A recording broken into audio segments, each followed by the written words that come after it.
Buenos días, estimado doctor Ernesto Álvarez Robert. Me presento, soy el estudiante Kevin Santiago Álvarez de la Facultad de Jurisprudencia de la Universidad Tecnológica Indoamérica. El motivo de mi visita el día de hoy es para realizarle una consulta y una entrevista sobre un caso de acción de protección en la cual le voy a plantearle unas 10 preguntas a su persona para que nos pueda ayudar con las respuestas para un trabajo académico. La primera de ellas, ¿cuál es el principal caso que tuvo usted que plantear de una acción de protección? Gracias, señor estudiante. Le felicito por ese deseo de aumentar, adquirir conocimientos, capacitarse. El abogado tiene que ser así. Y se empieza siendo estudiante. Le felicito nuevamente. Ante su inquietud, me presento. Soy el doctor Ernesto Álvarez Robert, abogado por tantos y tantos años, actualmente libre de ejercicio profesional. Dentro de las funciones y cargos públicos que he desempeñado, privado de igual forma, voy a señalar únicamente 3. Procurador síndico del municipio de Píllaro por 2 ocasiones. Del municipio de Mocha por una ocasión, inclusive fui el primer procurador síndico cuando Mocha se cantonizó. Ministro juez o juez simplemente de la Corte Provincial de Justicia de Tungurahua por algunos años en el área penal. Catedrático, con mucho honor, de la Universidad de Indoamérica de este cantón, asimismo por muchos años. Ante su inquietud, señor estudiante, debo manifestar que últimamente no he presentado ninguna acción de protección, pero sí estoy interviniendo en una acción de esta naturaleza en defensa de una persona que ha sido accionada conjuntamente con el Consejo Provincial de Tungurahua y el municipio de San Pedro de Perileo. Se tiene como antecedente que un profesional del derecho, en patrocinio de sus defendidos, había presentado una acción de acceso a la información pública en contra del Consejo Provincial. Habida cuenta de que el Consejo Provincial, en cumplimiento de su función de servicio a la colectividad, a la sociedad, de mejoramiento vial, había enviado maquinaria para supuestamente hacer una ampliación de una vía en el sector Clementina, la parroquia matriz del cantón Perileo. Digo supuestamente porque nunca hubo afectación. Ya. La maquinaria trabajando dentro de la línea de fábrica, tal forma que no hubo afectación. Sin embargo, el malentendido de la parte contraria es que presente una acción. Como el Consejo Provincial no le había entregado la información en los 10 días, sino creo que el día 13, 14, el mismo abogado presenta una acción de protección al amparo del artículo 39 de la Ley Orgánica de Garantías Jurisdiccionales y Control Constitucional y presenta en el cantón San Pedro de Perileo ante la justicia civil. Pero olvidándose, no sé si a propósito o por desconocimiento, de que el juez competente para conocer de una acción consecuencia de la negativa o la falta de despacho de la acción de información pública es el juez del domicilio de la parte requerida. En este caso tenía que ser ante un juez de este cantón Ambato, provincia de Tungurahua, pero no lo hizo así. Y sin embargo, de aquello, uno de los señores jueces de Perileo que conoció de la causa porque son 4 los que han conocido el transcurso del expediente, calificó la demanda y dispuso que se le cite al Consejo Provincial, posteriormente se hizo extensivo al municipio de Perileo, y también que se le notifique al presidente de la comunidad de La Clementina, mezclando una serie de acciones y en vulneración flagrante a lo que el mismo artículo 39 del Código de la Ley Orgánica de Garantías constitucionales, control constitucional dice que no se puede accionar mediante una protección o amparo de protección en aquellos casos en que el acceso a la administración pública, el habeas data, entre otros, tienen procedimientos propios. Y es así que si nosotros vemos la normativa nos damos cuenta que a partir del artículo 47 y siguientes, el acceso a la información pública tiene su propia normativa. De tal forma que eso no podía estar inmiscuido en una acción de protección. Primera falla o error, yo diría, extremo. En segundo lugar, nos damos cuenta también que tenía que presentar dicha acción ante el juez del Cantón Ambato por ser el del domicilio del Consejo Provincial. Otra situación que sí llama la atención es que una acción de protección se puede presentar cuando hay vulneración de derechos y garantías constitucionales, pero si esas violaciones se pueden solucionar, se pueden tramitar por cuerda civil, hay que hacerlo por cuerda civil, no por cuerda constitucional. En este sentido, inclusive tratándose de linderos, porque la discusión era esa, a pretexto de perjuicios, simplemente se podía una demarcación de linderos, una reposición de una servidumbre de paso, de tránsito, lo que sea, acciones civiles, pero no constitucional. El señor presidente de la comunidad de La Clementina, acusado de tantas y tantas supuestas infracciones, ofensas, agresiones, amenazas, racismo, un poco de cosas, que también debía ser reaccionado, de ser cierto eso, apartando inclusive el principio de la inocencia a toda persona mientras no tenga una sentencia condenatoria y ejecutoriada. Hay acciones penales por un presunto delito, por una supuesta contravención que tenía que accionar ante los jueces penales y no una garantía constitucional. ¿Qué se pretendía con esa garantía constitucional? La suspensión de los trabajos del Consejo Provincial, la sanción al presidente de La Clementina, y no es así. La ley es clara, precisa, y en tratándose de garantías constitucionales, no se puede vulnerar de una forma que se lo ha hecho. ¿En qué queda el domicilio? Otra vulneración. Sin embargo, los señores jueces del Cantón Perileo, digo señores jueces porque en el transcurso del expediente, del proceso, conocieron 4 jueces. El uno calificó la acción, el otro dio curso a esto, el otro curso a esta situación, y conocieron 4 jueces. Y una acción constitucional que es tan corta en el tiempo, sin embargo se demoró 3 o 4 meses. Ahora bien, notificados los accionados, el legítimo derecho a la defensa, ¿qué se pretendía?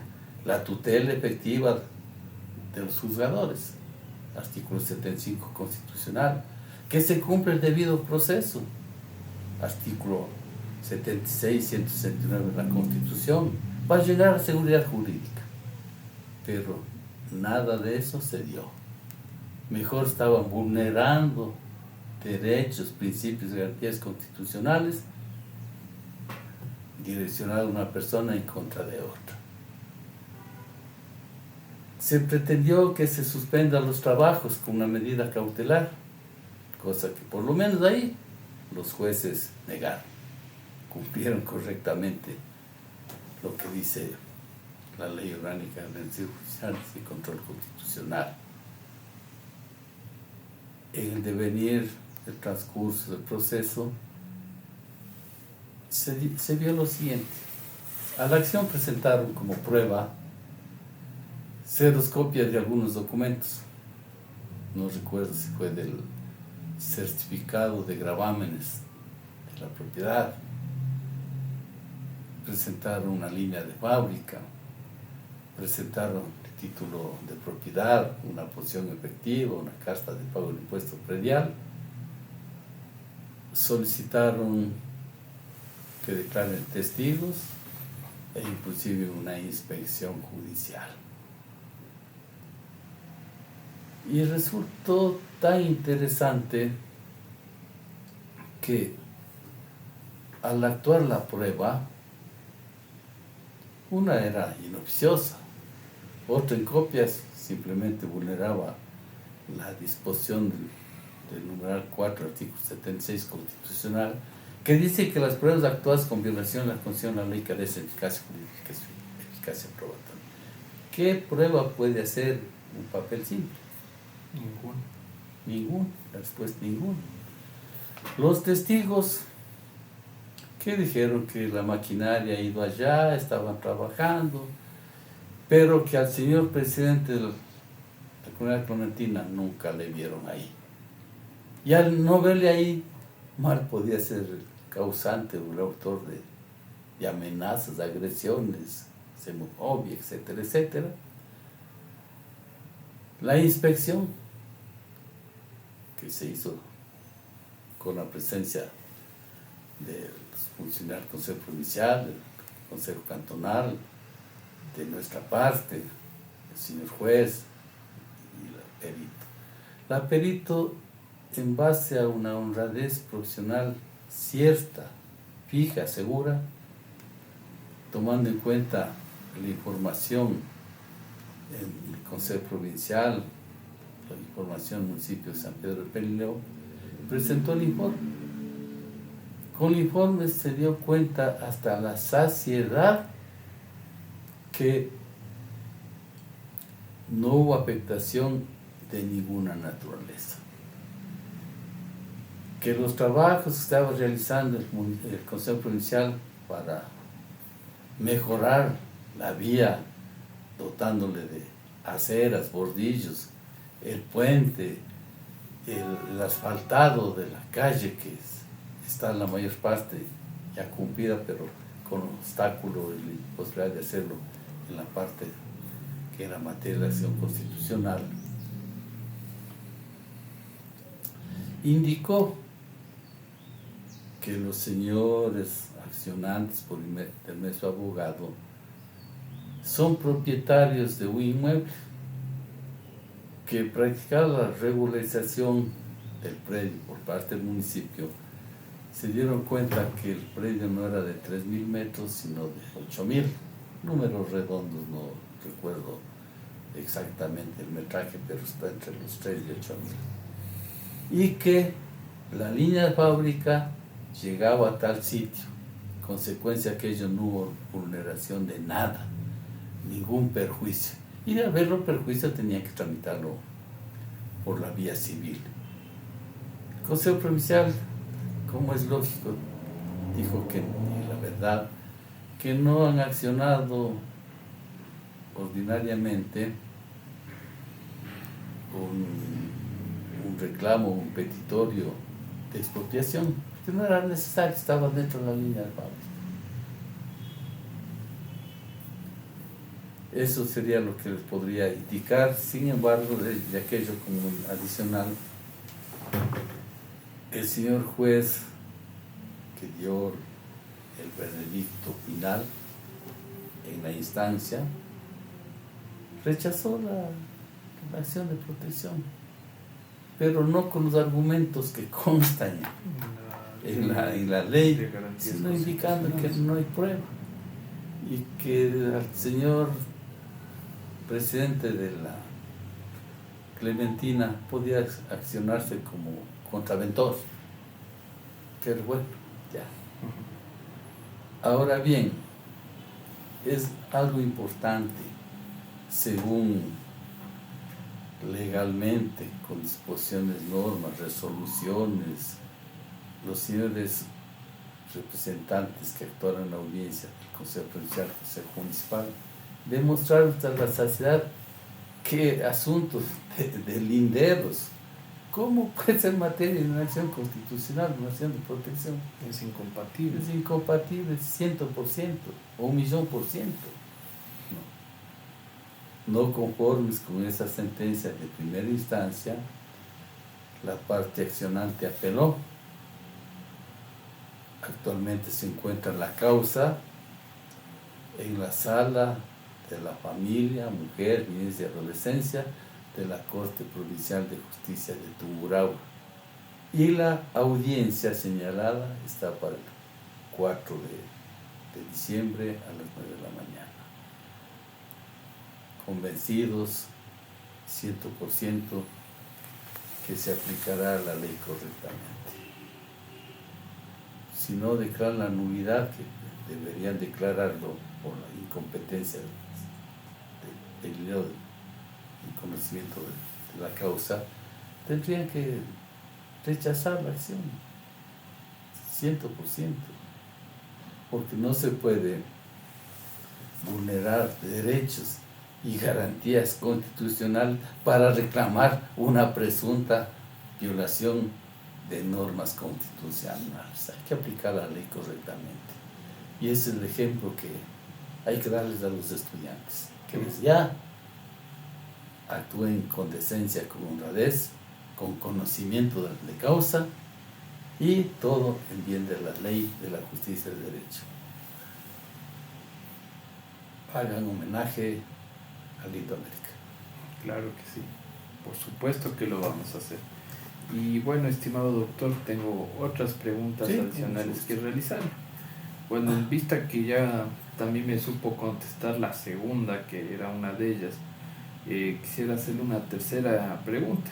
¿Quién es la persona afectada y contra qué autoridad o entidad se presentaría en este caso la acción de protección? Bueno, la persona afectada, presuntamente una persona natural, los propietarios del inmueble, pero con la presentación de la acción ya de protección, ¿quién resultó afectado desde el Consejo Provincial? El municipio, la colectividad en general, porque en vez de llegar al progreso, ¿qué se está retrasando ese progreso? Claro que sí. Constituyendo un obstáculo. En síntesis, ellos no son los afectados son los accionados. Ya, ahora una cuarta pregunta. ¿Qué hechos concretos debo tener yo claros para entender bien el caso? Desde luego, como yo que soy estudiante de la carrera de Derecho, el tercer semestre de Derecho Constitucional. Ya. El consejo es tener la Constitución a mano. El consejo es tener este libro, la Ley Orgánica de Garantías Jurisdiccionales y Constitución a mano. No. Puedo decir, el profesional que no se capacita día a día, cada día es menos abogado. ¿No? Y aprender a discernir, a darse cuenta, a razonar, a aplicar hasta la lógica. Lógica jurídica podría ser. Correcto, en el asunto de las disposiciones legales. Y como ellos son las disposiciones constitucionales, que son parte integrante de la norma suprema del Estado y que jerárquicamente está en la parte superior de todas las otras normas. Es algo parecido a lo que nosotros nos estaban enseñando sobre la teoría estados, la pirámide de Kelsen. Así es. Me parece muy interesante ese análisis que usted nos plantea. Pero bueno, sigamos con las preguntas por el tiempo que tenemos. ¿Qué documentos o pruebas existen que respalden la vulneración del derecho en el caso de su cliente? Bueno, los derechos por parte de mi cliente supuestamente vulnerados son todos, principalmente la presunción constitucional de inocencia y la equivocación directa de la parte accionante de asuntos que nada tienen que ver con garantías constitucionales, porque hay normas legales para su aplicación. Si decían que ha cometido un delito, hay las normas penales. Si decían que ha alterado un líder, hay las normas civiles. Tenían que accionar de esa forma correcta. Ya, sexta pregunta que le quería hacer.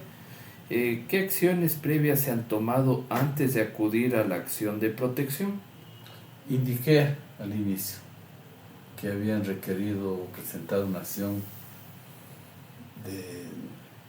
de acceso a la información pública. La misma que no había sido entregada oportunamente por Consejo Provincial, sino con 3 o 4 días de retraso, pero entregados. Esa es la acción que es base para la acción de protección. Y que no se le podía accionar una medida de protección porque el acceso a la información pública tiene su propia normativa en la Ley Orgánica de Garantías Jurisdiccional y Control Constitucional. Ya, y esa se le podría considerar ese acceso a la información tal vez como una habeas data o no.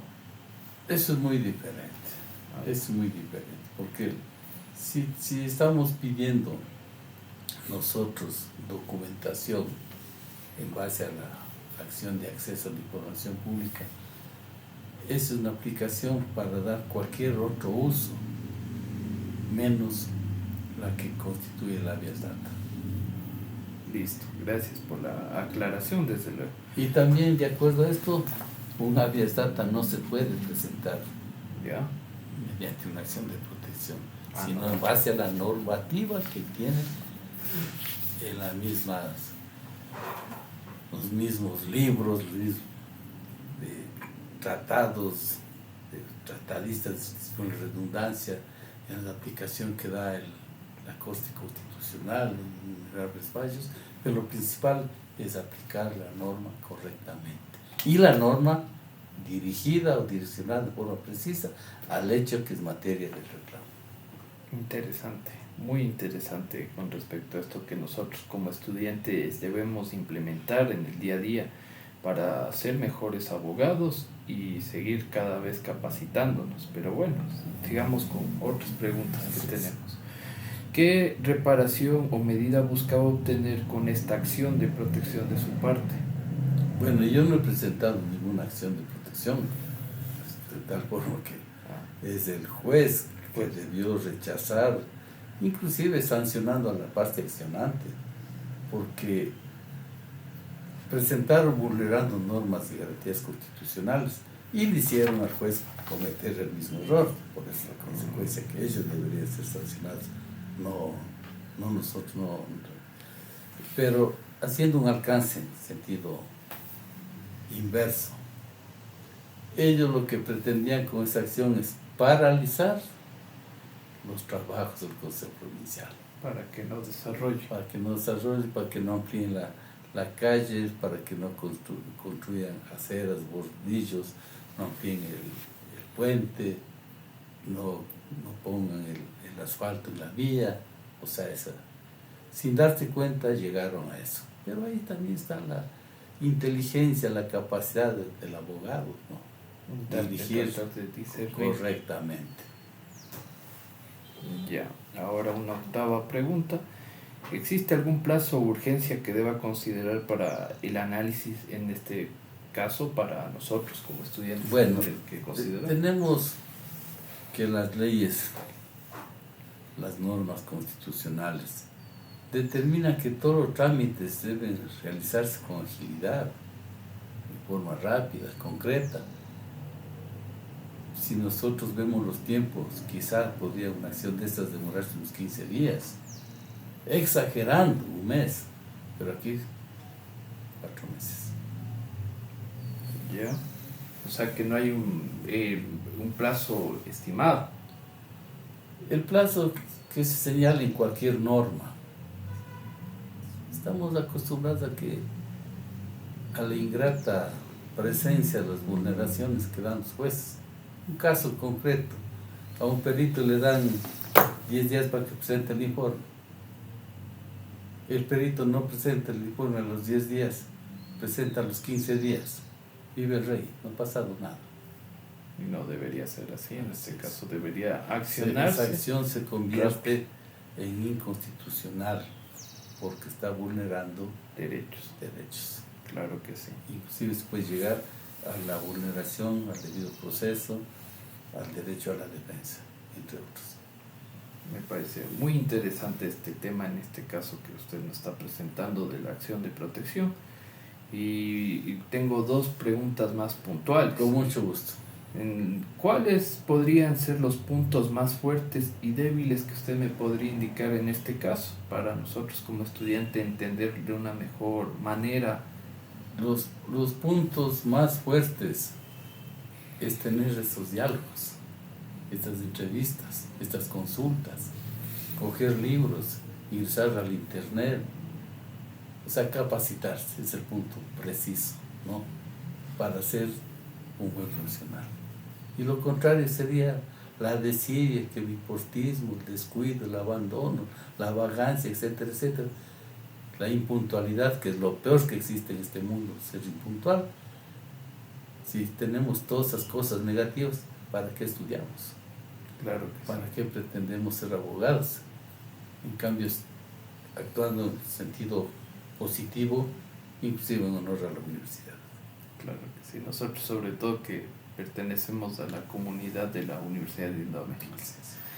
¿Y qué aspectos debería destacar yo en mi trabajo académico para explicar correctamente este caso de la acción de protección a mis compañeros, a mi profesor, en este caso mi catedrático profesor de la que se molesten en ver, en escuchar, en observar lo que en esta entrevista hemos dicho, y todo eso con la ley en la mano.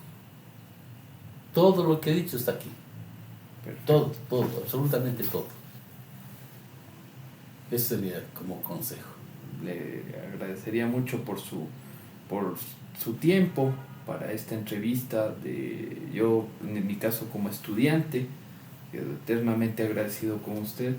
Y más que nada, quisiera acotar algo de que justamente en este caso nosotros como estudiantes de Derecho, me parece muy interesante realizar este tipo de trabajos académicos porque está demostrando nuestra capacidad de razonar y que no todo se tenga que realizar mediante uso de herramientas tecnológicas que yo sé que facilitan, pero está en uno en tratar de utilizar nuestros conocimientos adquiridos para ser mejores abogados a futuro. El abogado en general, libre ejercicio, que esté en una cátedra, que esté en el aspecto judicial, debe aplicar la norma de forma correcta, en bien de la ley, de la justicia y del derecho. Claro que sí. Más que nada agradeciéndole a usted, a nuestro estimado doctor de la Universidad de Indoamérica por darnos paso para realizar a nosotros como estudiante estas entrevistas para capacitarnos más en este ámbito tan amplio que es ser jurista en el Ecuador, ser un profesional del derecho y dándole también muchos éxitos a usted en su profesión y en su carrera y esperando algún día poder trabajar juntos de ustedes, así como abogados de la República del Ecuador. Decirnos colega. Exacto. Con mucho gusto. El tiempo lo dirá. Muchas gracias, estimado doctor.